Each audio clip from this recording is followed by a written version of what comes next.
Michael, on Tuesday morning you said the main aim for this game was to get the batsman time in the middle and get runs. With that in mind then, how pleasing an exercise has this been? I think both of the tour games have been outstanding for us. I think everybody's got a good hit out, both batters and bowlers. So yeah, look, I'm really excited about our preparation.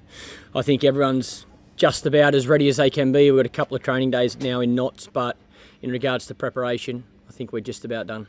With your own form as well to get a ton yesterday and the way that you did it, you must be delighted with that.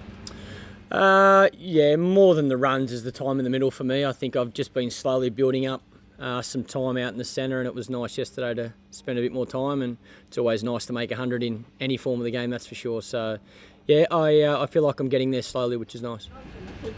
How's your back after yesterday? Is it all good? Yeah, it's going pretty good, thank you. A little bit stiff. I think my whole body generally has been a little bit stiff over the past couple of days. Just getting back into 4-day cricket, but in general, I'm feeling really good. Where are you going to bat in the test series? Not sure. I'll wait and see what 11 the selectors give me, and then I'll work out the batting order from there. Has having batted at 4 in the tour games, has that sort of made you feel like previously you've said you prefer to be at 5, but has it made you feel quite happy to bat there if you need to? Yeah, I don't think I've ever said I prefer to be at 5. I've batted 4 my whole career in first class cricket. I've batted 5 for Australia over the past couple of years and had a bit of success there, but I've said for a long time I'll bat wherever suits the team, wherever's best for the team, and this series will be no different. Like I said, I'll wait and see what 11 the selectors give me, and then I'll work out the batting order from there. Are you going to be able to bowl? Because I know it's only 2 games, you might have been handy out there on that stage. Yeah, I'll certainly be able to bowl on the well, it won't be because of my back, that's for sure. Hopefully I'm not required to bowl, but if needed, yeah, I'll be able to bowl. Right. And just in terms of the attack, how much can you take out of that on a pretty flat deck with the fast bowler? You start putting 6 under a bit of pressure in terms of how you judge the performance from Ryan Harris and Jackson Bird? Firstly, I think the wicket was extremely flat and obviously had no pace in it, but I thought the 3 quicks, Jimmy Faulkner as well, did a really good job on a wicket that didn't have much there. We worked really hard on getting the ball to reverse swing.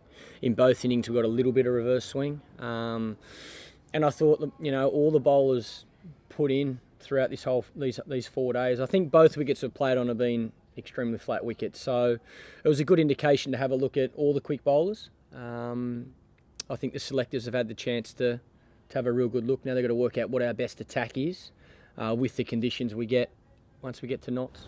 How do you balance up with Sid? He's been terrific over the last couple of years, really been a leader of the attack, but he's had a really difficult start to the tours to look at his figures to see that he hasn't done very well. How do you balance his current form with what he's done over the past 2 years and supposed to lead in the attack? Does that give him an edge, or is his current form pretty significant? I think form certainly helps, but I think Sid is a good example of he's been a strike weapon for us over the last couple of years. I think the selectors will select the best 11 bowlers in 11 players to help us win that first test match, and I think in regards to the bowlers, they'll try and pick the best attack. I don't necessarily think they'll pick. You don't necessarily need to be the one of the best bowlers. It'll be a complementary attack that helps us have success in the conditions we're about to face. So I think we need to see the wicket first. When do you Given that he can bowl long spells, is that significantly in his favour, given the other guys like, say, Stark and Patterson have injury problems and they probably don't want to sort of overuse them and blow them up?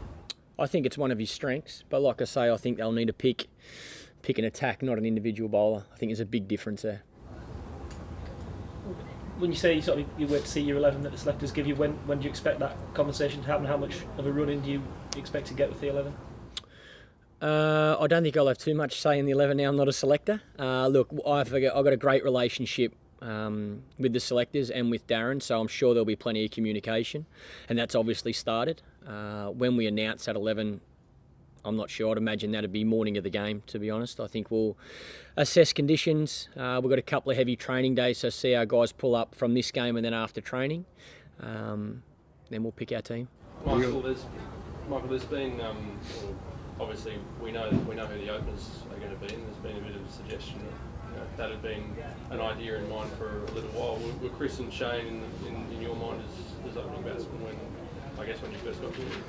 Yeah, like I said, I haven't picked the batting order yet, but I will do at some stage. I think Chris and Shane have certainly put their hand up as opening batters we've seen in the past tour games. But in regards to the batting order, it hasn't been selected at this stage. I haven't got 11-player squad or team, to pick the batting order at this stage. But there's certainly been some communication over the past few months since coming back from India with Shane about where he wants to bat, where I see him most suited, I guess, to the team. And then obviously once Chris was selected on this tour, there was some communication there from both Mickey, Arthur and myself. So, look, we'll wait and see. Steve Smith was selected initially to play as a reserve batsman in this squad. How does his performance in this game, does it give him closer a chance in the Test team, or is he still considered a reserve behind the other guys? Yeah, I certainly have never seen him as a reserve player. Once he was added to the squad, in my eyes, he was in contention to be picked for the first 11. I think he's done everything in his power with the bat. I thought he played a couple of really good innings on the Australia A Tour that got him brought into the squad. And I think the way he played throughout this game is really exciting for us. But again, we need to, just about everybody's played a game now, and the selectors need to work out what they feel is the best 11 for the conditions in knots against the attack we're about to face. Michael, is there any risk, if you pick Dave Warner in the first test, is there any risk of like a poor message, I suppose, going to him about coming straight back into the team, or do you think he's served his time and he's learned his lesson? I think he certainly served his punishment. His punishment was no cricket up until the first test match. Now it's about working out what our best team is. I don't believe, again, I'm not a selector, but I don't believe David won't be selected because of punishment. I think that's been dealt with. So it'll be about working out our best team. And how have you been able to get an indication, I suppose, of how he's going without any cricket? Plenty of net sessions. He's been in the nets every day. I think if you see him now, just looking at him, he's a lot fitter now than he has been. So he's been working extra hard. It's been tough for him, there's no doubt about it. I'm sure he would have loved to have spent some time in the middle, but he understood at the time the consequences, and I think he's handled himself really well, and I've been really happy with the way he's been working. How realistic is it to consider a bloke that's played for a month and his form before that was pretty ordinary? I think his form in Test cricket has been outstanding. I think he averaged 46 last summer, or in the last 12 months in the Test format. So I don't think that's going to be a case. I think, there's certainly going to be consideration has to be, the selectors will take into consideration that he hasn't played much cricket over the past couple of weeks. But on the other side of that, I think the type of player Davey is, it's more about his mind being clear and playing with that intent. I don't think Davey's the type of player that needs 2 4-day games to make some runs to feel confident. I think if he's in the right place, batting well in the nets, I'm confident that if the selectors do decide to pick him, he can walk straight out into the first test and make 100. Do you want him in the side? Obviously a lot happened, what's happened around the team over the past 2 weeks. Do you feel satisfied that everything has settled down quite quickly and the group is ready to go to Trent Bridge? Yeah, and I think we've showed that. I think there's no doubt the boys have handled what's happened over the past month as well as they possibly could. I think our focus hasn't changed. As players, we know our job's on the field and making sure we're performing well, and I think our momentum is slowly building. I think our performance in both 4 days, there's a lot of positives to take out of both games. Like I say, we're just about ready to play this first test match. Is life for you as captain under Darren Lehman any different, Michael, to how it was before? We're talking about old times a lot more, that's for sure. I was lucky enough to play a fair bit of cricket with Darren, so it's nice to be back talking cricket with him. He's got an amazing amount of knowledge about the game. I guess we've got a lot of similarities in the way we want to play.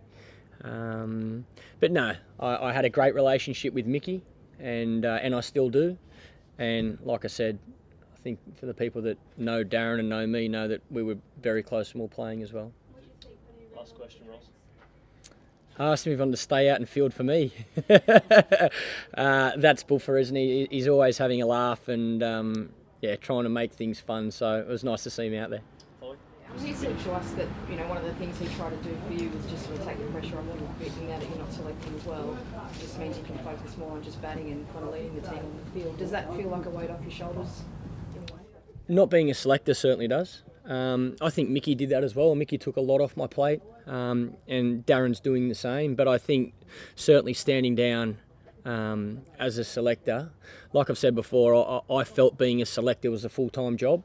And the guys that do it deserve a lot of credit. It's not an easy job, but I think that time now allows me to give back to the team, spend more time with the guys individually off the field.